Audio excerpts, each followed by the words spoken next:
अस्सलाम वालेकुम, welcome to my lectures. I am your Pakistan studies lecturer Midhat Abbas. कैसे हैं आप सब? हम कर रहे हैं chapter number 6 which is history of Pakistan part 2। आइए आगे चल के देखते हैं कि फिर क्या हुआ जुल्फिकार अली भुट्टो के एरा में।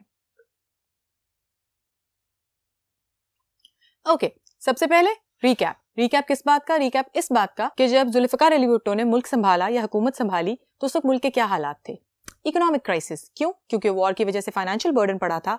उसके अलावा जो मुल्क की वेल्थ थी, the wealth of the nation was accumulated in few hands, कुछ हाथों में एक्यूमुलेटेड थी, इकट्ठी हुई थी। नेशनलाइजेशन से जुल्फिकार अली भुट्टो ने इसको हैंडल किया। इंडस्ट्रीज नेशनलाइज की, बैंक्स नेशनलाइज किए, इंश्योरेंस कंपनीज नेशनलाइज की और उसके बाद लेबर रिफॉर्म्स इंट्रोड्यूस की और उसने मजदूरों की क्लास को केटर किया, उन गरीब इंसानों को केटर किया जिनको सबसे ज्यादा पैसे की और बेसिक जरूरियात की जरूरत थी।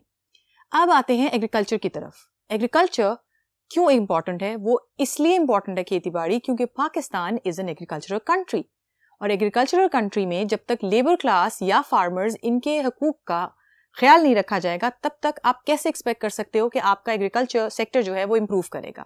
सो यस, एग्रीकल्चर सेक्टर में भी इंप्रूवमेंट आई। क्यों? क्योंकि इससे पहले जो लैंड थी, जो जमीन थी, वो भी उन्हीं कुछ फैमिलीज के हाथों में एक्यूमुलेटेड थी जिनके हाथों में इंडस्ट्री एक्यूमुलेटेड थी।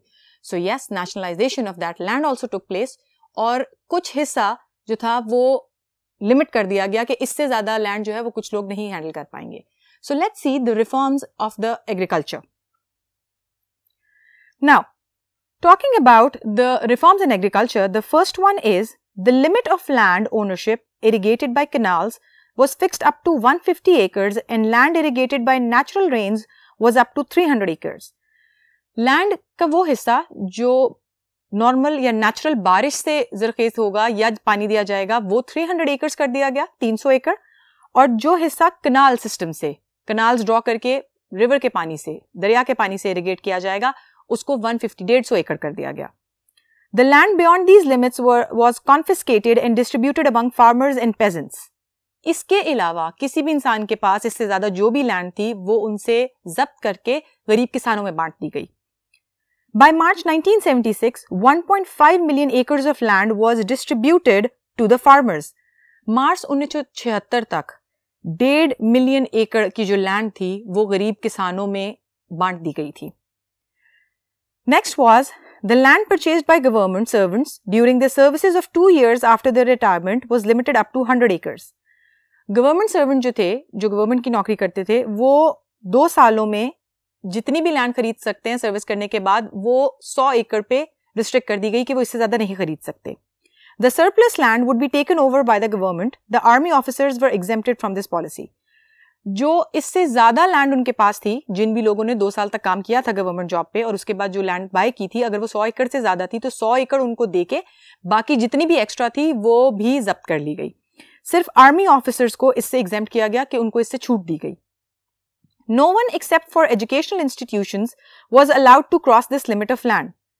सिर्फ एजुकेशनल इंस्टीट्यूशन, तालीमी इदारों को ये छूट दी गई कि वो इस लिमिट से आजाद हैं और वो इससे ज्यादा जो जमीन है वो इस्तेमाल कर सकते हैं। Only landlords would pay the land and water tax. The peasants would be exempted from it. सिर्फ जो जमींदार थे, जो लैंडलॉर्ड्स थे, वो सिर्फ पानी का और जमीन का टैक्स देंगे। जो गरीब लोग थे वो उनको इससे छूट दे दी गई। No extra land was allowed for life stock, farms, stables and gardens. और ये जितने जमींदार थे इनको कोई भी एक्स्ट्रा जमीन नहीं दी गई जिसपे वो अपने लाइफ स्टॉक, अपने जानवर या अपने फार्म्स या अपने गार्डन्स के नाम पे जमीन रख सकें, उनको कोई भी ऐसी जमीन नहीं दी गई। All hunting grounds except for those with the historical background were taken over by the government. जिन जमीनों पे हंटिंग की जाती थी, शिकार किया जाता था, वो सब गवर्नमेंट ने टेक ओवर कर ली, सिवाय उसके कि जिन जगहों की कोई हिस्टोरिकल इंपॉर्टेंस थी। The landlords were not allowed to evict the peasants one-sidedly. Only those peasants could be evicted who did not give appointments or violated the rules. जमींदार को one-sidedly, एक तरफा, जो गरीब किसान थे उनको सजा देने की जो छूट थी वो खत्म कर दी गई और सिर्फ उन पेजेंट्स को सजा देने की अलाउड था या उन पेजेंट्स को निकालने को उनको अलाउ किया गया जो या तो रूल्स तोड़ते थे या अपनी की हुई बात जो उन्होंने की है वो पूरा नहीं करते थे।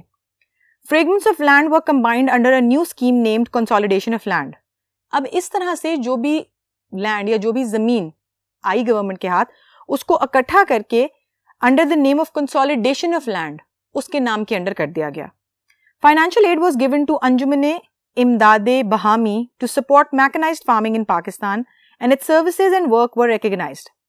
फाइनेंशियल एड, पैसों की जो एड है वो दी गई अंजुमने इमदादे बहामी को. ये वो इदारा था जो मैकेनाइज्ड फार्मिंग के मशीन्स का यूज फार्मिंग में होना चाहिए उसको सपोर्ट करता था, तो उनकी मदद के लिए उनको पैसे दिए गए.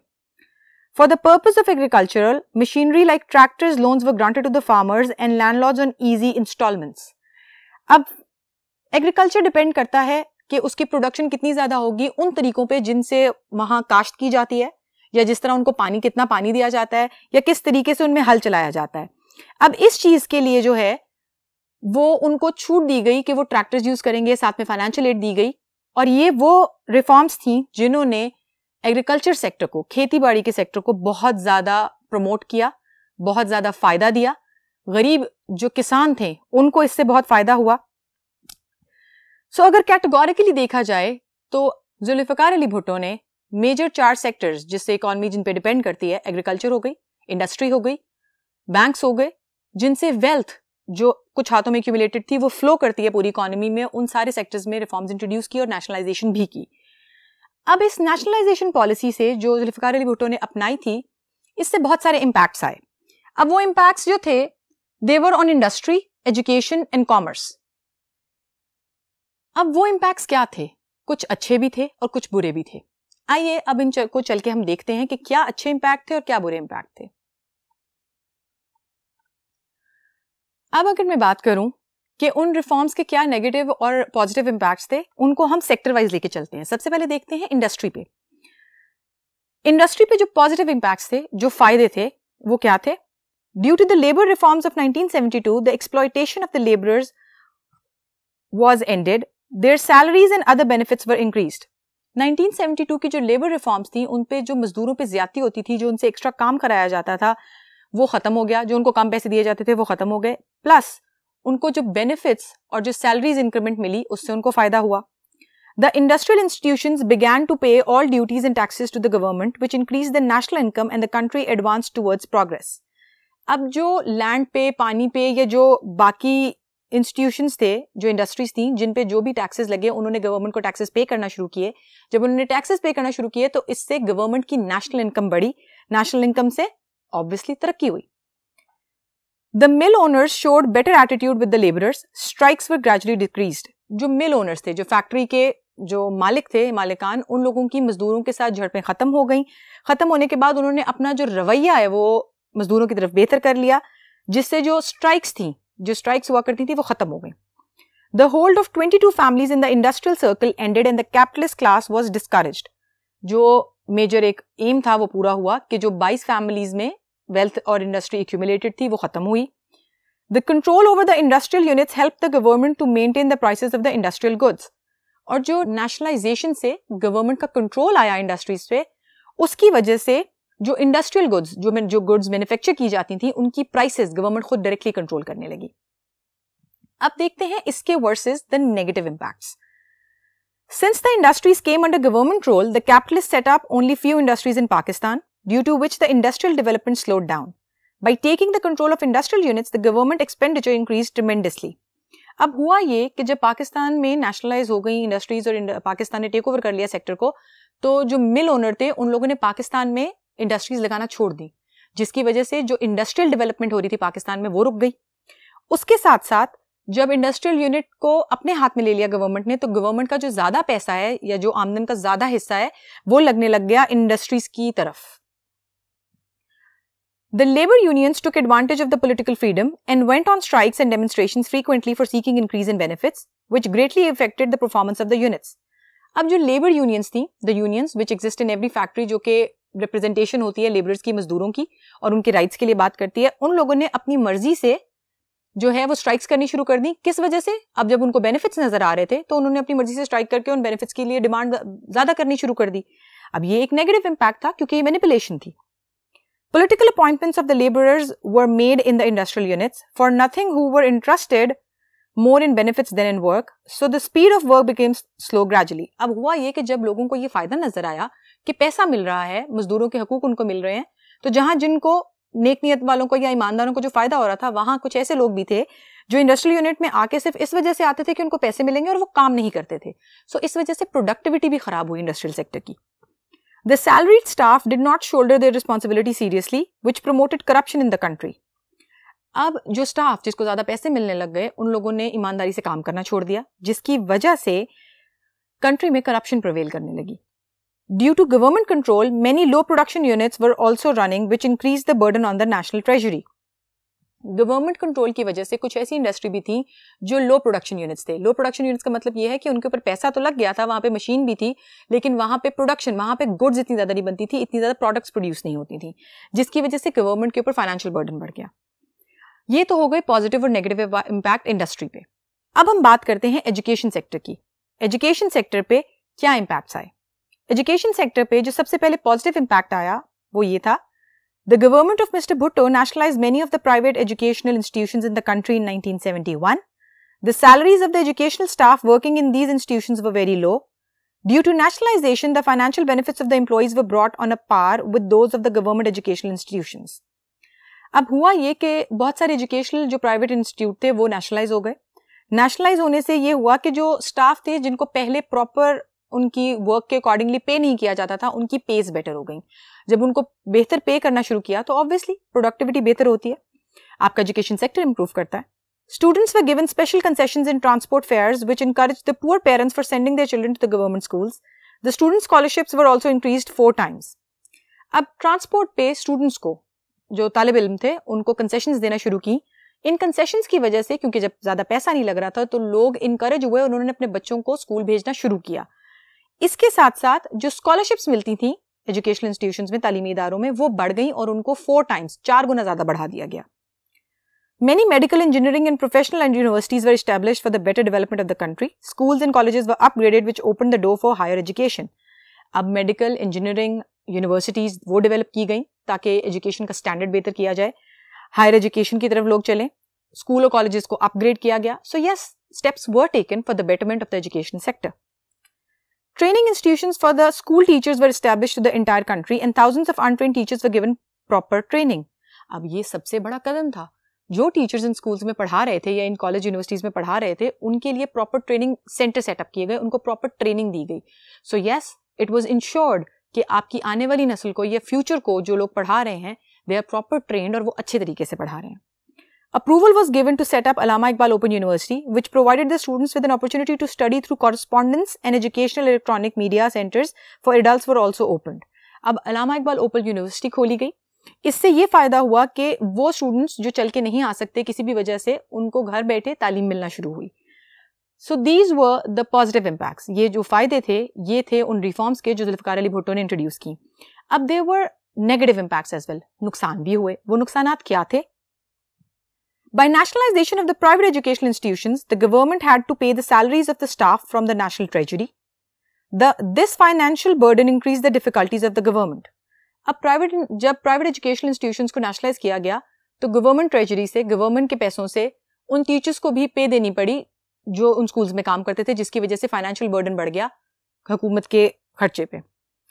The owners of the private institutions were unhappy for this nationalization and they started a struggle to get back their educational institutions. अब जो मालिक थे उन प्राइवेट इंस्टीट्यूशंस के, वो बहुत नाखुश थे। उन्होंने ये जदोजहद शुरू कर दी कि उनके इंस्टीट्यूशंस उनको वापस मिल जाएं।